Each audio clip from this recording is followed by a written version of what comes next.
자, 권순우 기자 하면은 금융당국 하면은 론스타면 외환은행이죠. 자, 론스타의 그 먹튀, 국민 정서가 여전히 좀 계속 그쪽에 좀 이렇게 쏠려 있는 것 같긴 한데, 권 기자. 예. 이 론스타는 최근에 이제 이게 과연 금융 자본이냐, 산업 자본이냐, 이 아직까지도 금융이다, 산업이다 말들이 많은데 어떻습니까? 어떻게 좀 판명이 났습니까? 어떻습니까? 예, 지난주 금요일에 제가 기자실에 내려갔더니 금감원의 은행 담당 부원장 보와 은행 담당 국장이 내려와 있었습니다. 이분들이 보통 론스타를 심사하는 실무 책임자들인데요. 이제 드디어 올 것이 왔다. 드디어 그 오랜 시간 끌어온 산업자본, 금융자본의 결론을 내주시러 온 것이 아닌가 했더니 와서 하신 얘기는 그동안 산업자본 여부를 판단을 할 때 국내 계열사만을 대상으로 했다라는 기준만을 얘기하고 가셨습니다. 네, 이 이야기를 좀 해석을 할 필요가 좀 있어요. 워낙 예민한 소재라 당국자들이 그렇게 쉽게 얘기를 하지 않는데요. 가장 논란이 됐던 거는 론스타가 가지고 있는, 일본에 가지고 있는 골프장입니다. 골프장이 2조 원이 넘는데요. 은행법상 산업자산이 2조 원이 넘어가면 산업자본으로 분류를 하게 됩니다. 그렇기 때문에 일본 부동산의 자치를 론스타 계열로 인정을 하게 되면 론스타는 산업자본이 되는 거고, 안 하게 되면 금융자본이 되는 겁니다. 그런데 금융당국에서는 국내 계열사만을 심사했다. 그동안. 예. 네. 그러니까 이 해외에 있는 이 골프장이라든가 이런 것들은 심사 대상이 아니었다. 그동안은 아니었다. 끝까지 그걸 하나 남겨놓긴 했습니다. 자, 그러면 이제 산업자본으로 이제 참 2조 원도 참 너무 좀 적다 이런 생각이 들기도 하는데 하여튼간에 산업자본으로 결론이 나면 어떻게 이제 돼야 되는 겁니까? 딱히 말씀드릴 게 별로 없는 게 론스타가 산업자본이든 산업자본이 아니든 결과는 똑같습니다. 네. 이미 론스타 같은 경우는 외환카드 주가 조작 사건 때문에 10% 이상 보유한 지분을 매각하도록 명령을 받았습니다. 그렇죠. 산업자본으로 결론이 나면 4% 이상 지분을 매각해야 됩니다.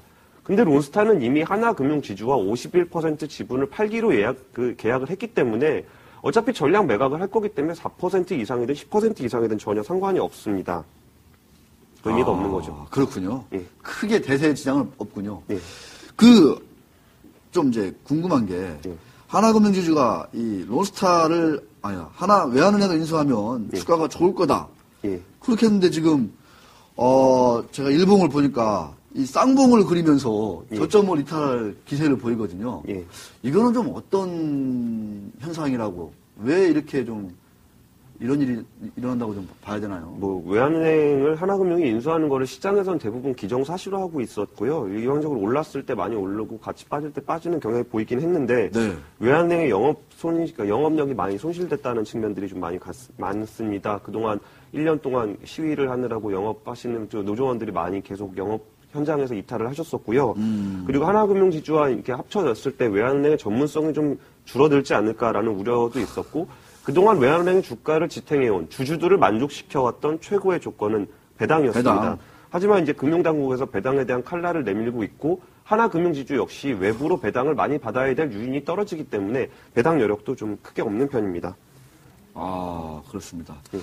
그러니까 영업적으로도 그렇고, 또 배당 측면에서도 그렇고, 특히 무엇보다도 이제 금융당국에서 배당 많이 주지 마라. 이익 많이 내지 말고, 그거를 내부 대손 충당금 많이 쌓고, 좀 재무구조를 이렇게 어려울 때니까 좀 이렇게 튼튼히 하자. 이런 쪽으로 지금 막 가는 거 아니겠습니까? 그러니까 금융당국에서는 지금 외국 어떤 글로벌 금융시장에 대해서 굉장히 불안해하고 있습니다.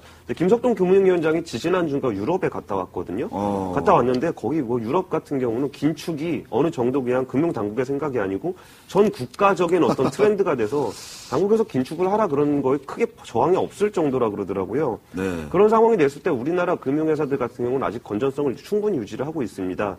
하지만 내년에 시장이 정말 더 악화될 경우 80%의 무역을 하고 있는 우리나라 같은 경우에는 금융펀더멘털이 굉장히 흔들릴 수 있다는 불안감을 가지고 있습니다.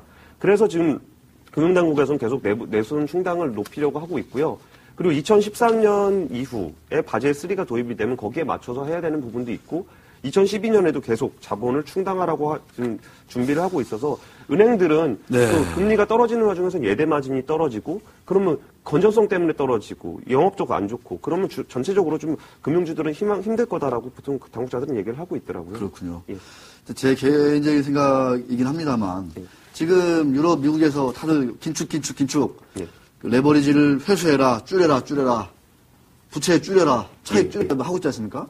이럴 때 우리나라는 좀 역으로 좀 뭔가 좀 이렇게 적절한 레버리지 동원해서 좀 이렇게 싼 자산들을 좀 사야 되는 거 아닌가 이런 생각이 들기도 하는데 당장은 좀 쏟아지는 그 소나기가 너무 거세니까. 예.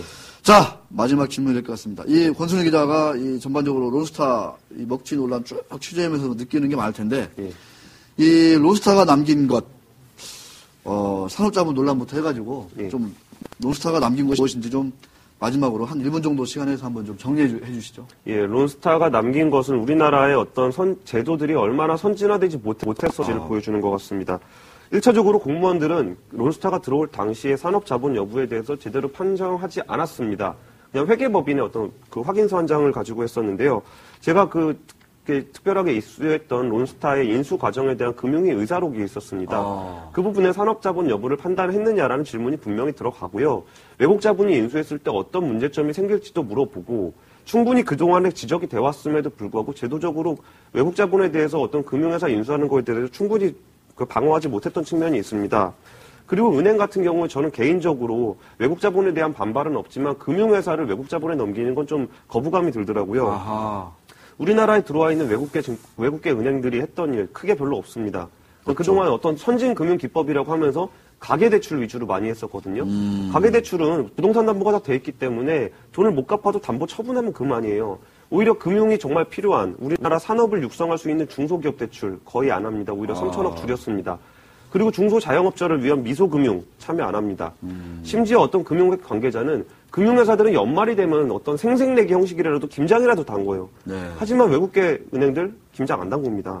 그런 측면에서 우리나라의 어떤 라이센스 사업, 우리나라의 어떤 기관 산업이 금융 산업을 금융회사에 쉽게 넘길 수 있냐?